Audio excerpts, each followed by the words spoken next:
Hi, I'm Oshie, I'm Kamron, and we are from the band Beartooth, and you are watching Grasser Production.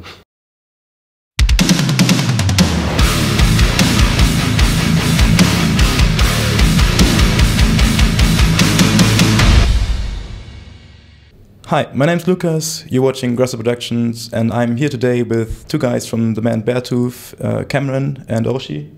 Nice to meet you guys. You too. We're here tonight in Munich. It's the second to last tour stop of the Holy Hell tour, the Architects headlining tour across Europe.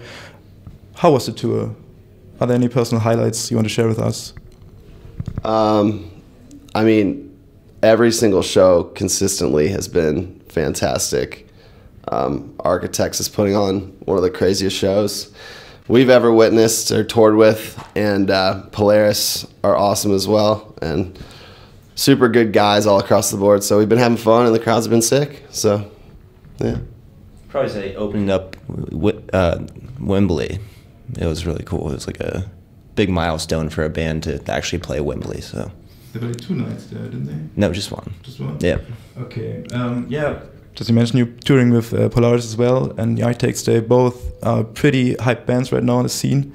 So, in my opinion, it's like 3 types of bands here right now. The Polaris just started out to me. They have 2 records out, and Architects are the metalcore band at the moment. And you guys, who are pretty hyped too, pretty famous, as of right now, I imagine. So, when are we getting a Beartooth headliner tour across Europe? I don't want to give away too many details, but it will be sometime this year. But of course, we're coming back in the summertime to do a ton of festivals.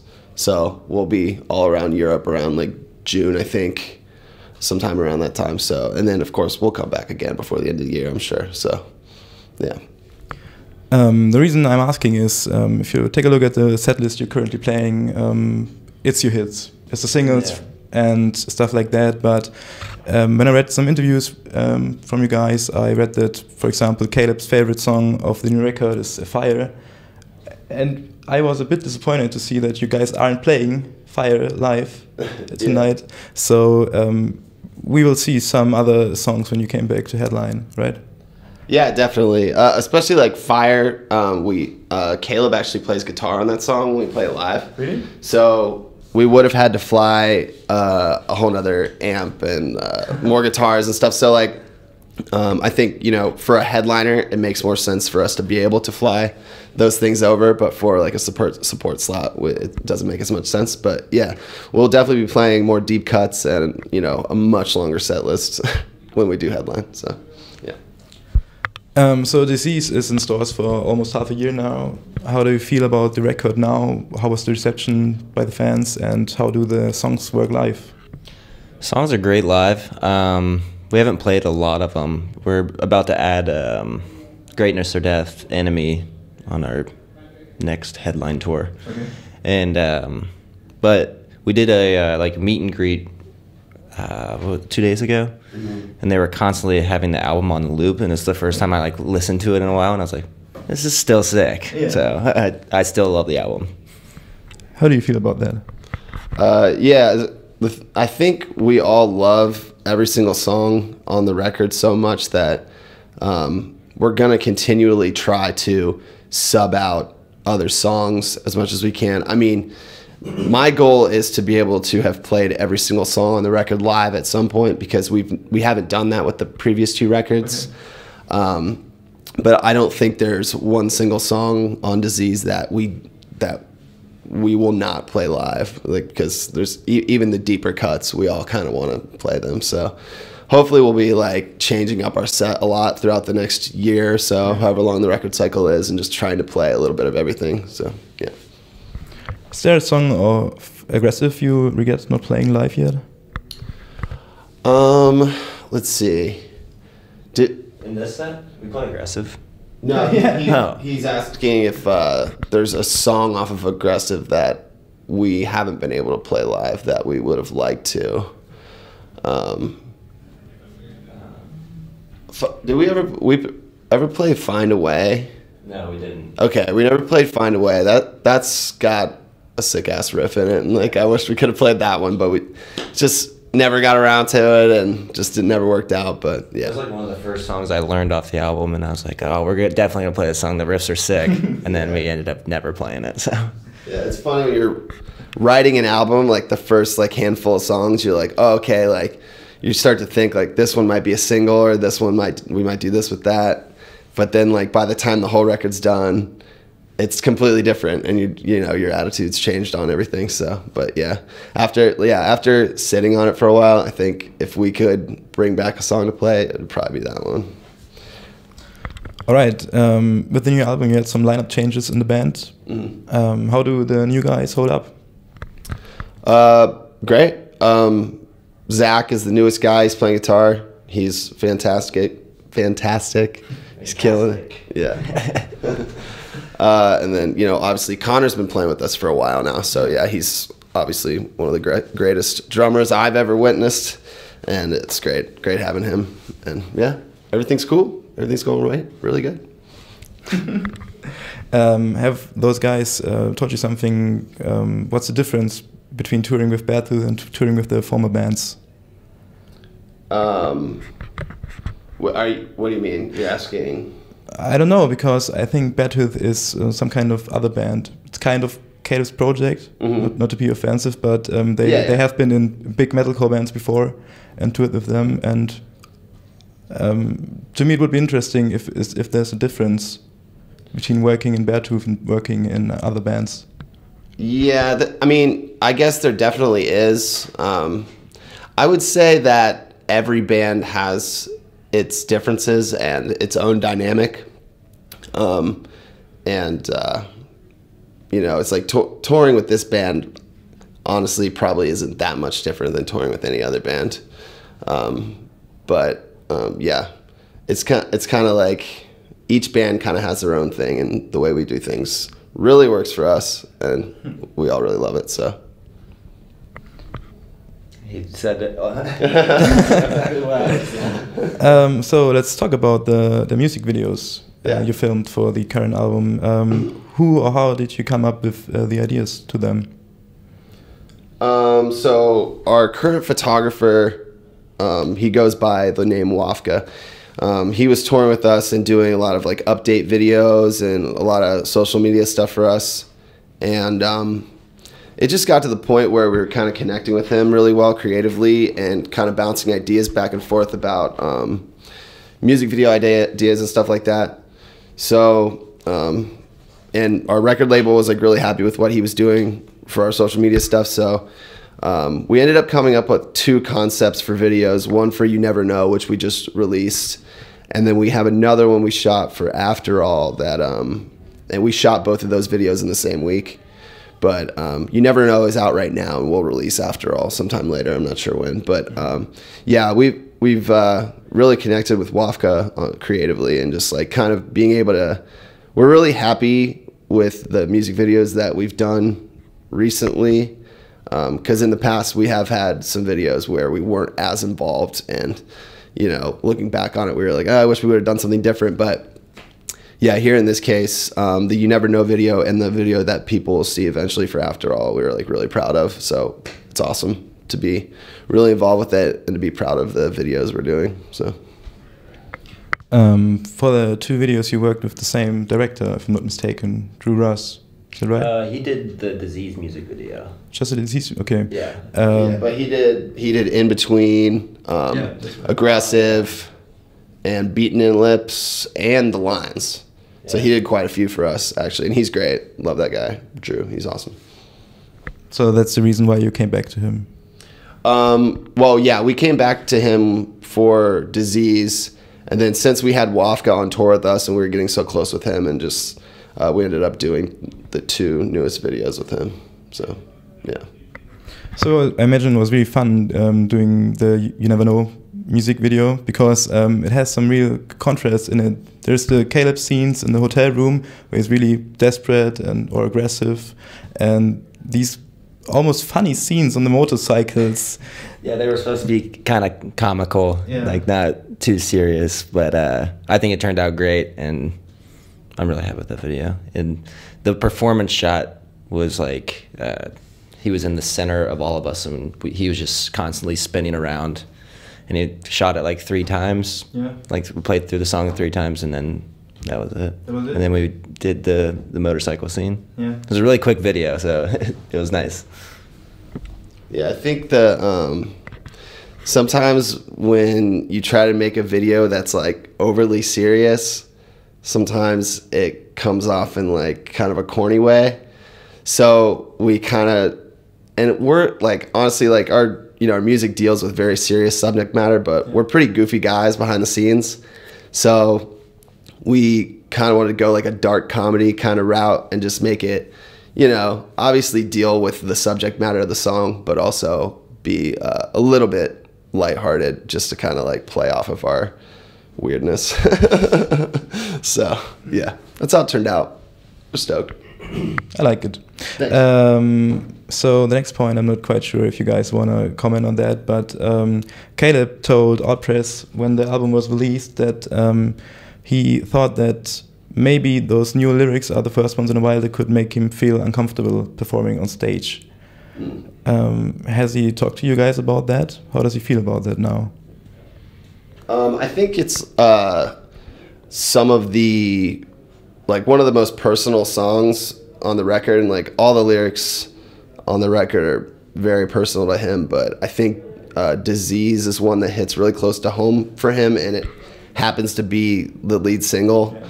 So there's kind of no option at that point. We're like, we have to play this live. So and yeah, especially like early on, like when we first started playing it live, it was like a very like emotional thing for him, and it still is.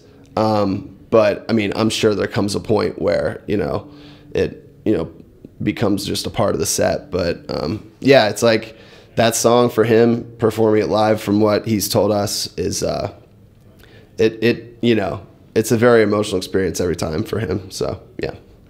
But I imagine for you guys too, right? Yeah, I've gotten a little choked up because I used to do like just talk about what the song's about before we played it. And there was a couple of times that like people in the crowd were like crying, and I was like, I can't look at them or I'll start crying. So I was like, gotta hold it together. Yeah. So.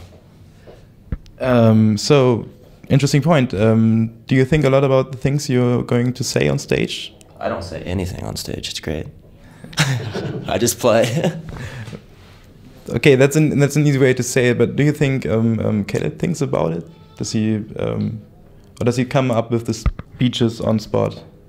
They're different every day, but I think he has like a path for each speech, but it's always a little bit longer, a little bit shorter. Says different things most nights, and we don't like.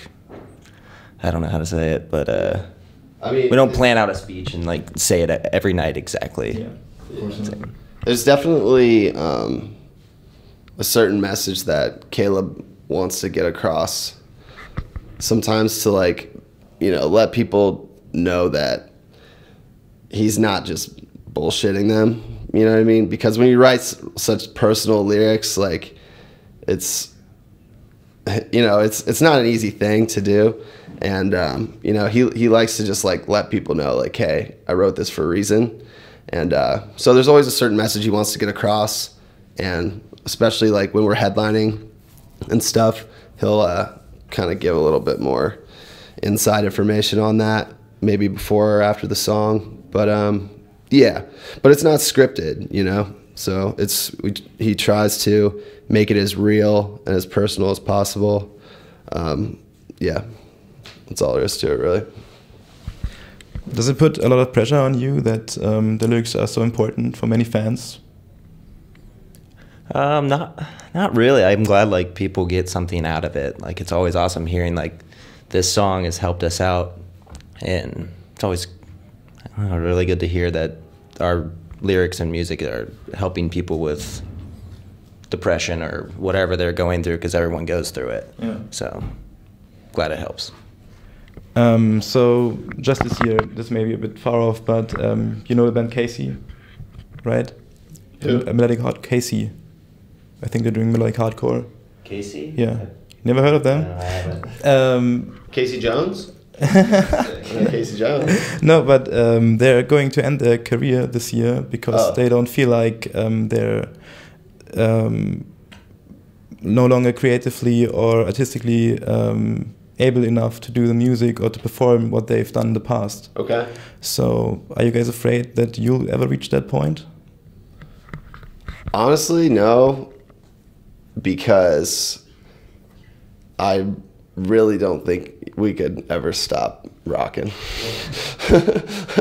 Because if we didn't do that, then we'd have no other outlet to, you know, it'd be really hard to go through life without doing what we're doing right now, which is kind of selfish to say because not everybody gets the opportunity to do what we do. Yeah. But, you know, we're thankful for it. And I think, you know, creatively, we'll always find a way to express ourselves or whatever it needs to be. But yeah, it's like we all just love doing this so much.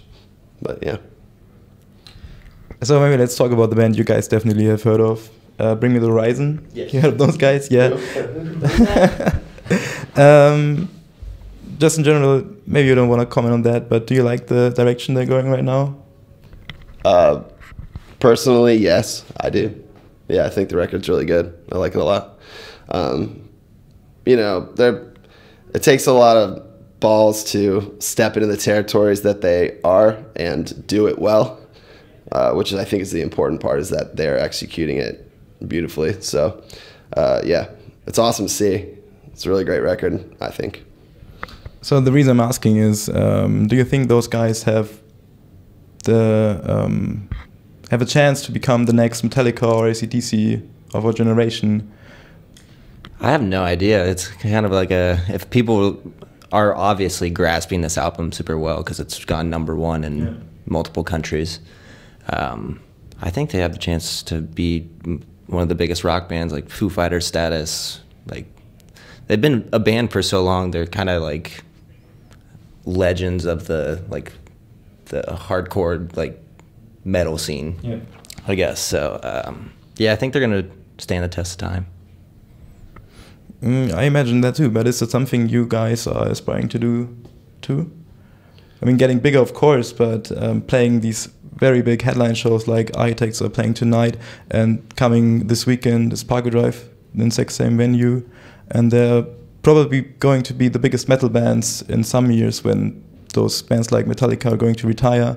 But to many people it feels like they're not quite the status the other bands had. So do you think there's even a chance that bands will ever become that big again? Like rock bands, metal bands become that big again? That's hard to say, but I hope so. I think it's, you know, everything musically is kind of cyclical, so, you know, things always come around and go away and come around and go away. And I think, you know, it's hard to predict because I think we're kind of in a weird spot with music right now because there's so many, there's so much access to so many different genres. So it's like, it used to be like a lot of people would only listen to rock, a lot of people would only listen to hip hop or whatever. But I think it's kind of all blending together where like one person is into so many different kinds of music all at once. And there's so much access to so many different artists. So the market is shared a lot more.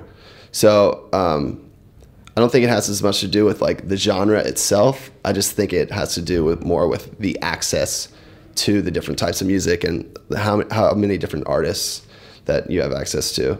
So yeah, I mean, will a rock band ever be like massive again? I think it's 100% possible, but it's also impossible to predict. Yeah, so what music are you guys listening to besides rock and metalcore? I listen to pretty much everything. I know that's a dumb thing to say, but my favorite artist is like John Mayer. Like, I like blues music, and I'm not a big hip hop guy. I kind of like country music, honestly. Yeah, and that's anything I listen to except pop country. Pop country I can't can't deal with that. But like older country, I can deal with it. All right. I'm like, I wish I had like a really cool answer to say, but yeah, I'm pretty like basic. I just listen to like pop, anything pop related or like rock related, I guess. So like even like Post Malone, like I like really like Post Malone. But who doesn't? Yeah, I guess that's true. But that's what I'm trying to say. Like I don't have like a really underground answer for you, but I just like pretty obvious stuff because I'm more of like a pop guy. But yeah. I mean, that's interesting too. And thank you. Of course, for having me. So, of course, are you guys already collecting ideas for the next album? Yeah. Are you writing on the road? Not on the road. There's never really been any writing on the road for this band, but Caleb's already got a couple sick ideas. I don't want to speak too soon, but yeah, the 2 ideas he's thrown at us are pretty heavy. So yeah, it's a very heavy riff that he wants to open the next record with, and it's awesome. I'm very excited about it, but can't give too much away. Yeah, of course not. So thanks a lot for your time, guys. Yeah, thank you. Have fun tonight on stage. I'm looking forward to the show, and hopefully we see each other soon. Hell yeah. On the next European run of Beartooth. Sick. Thanks, man. Thanks and goodbye.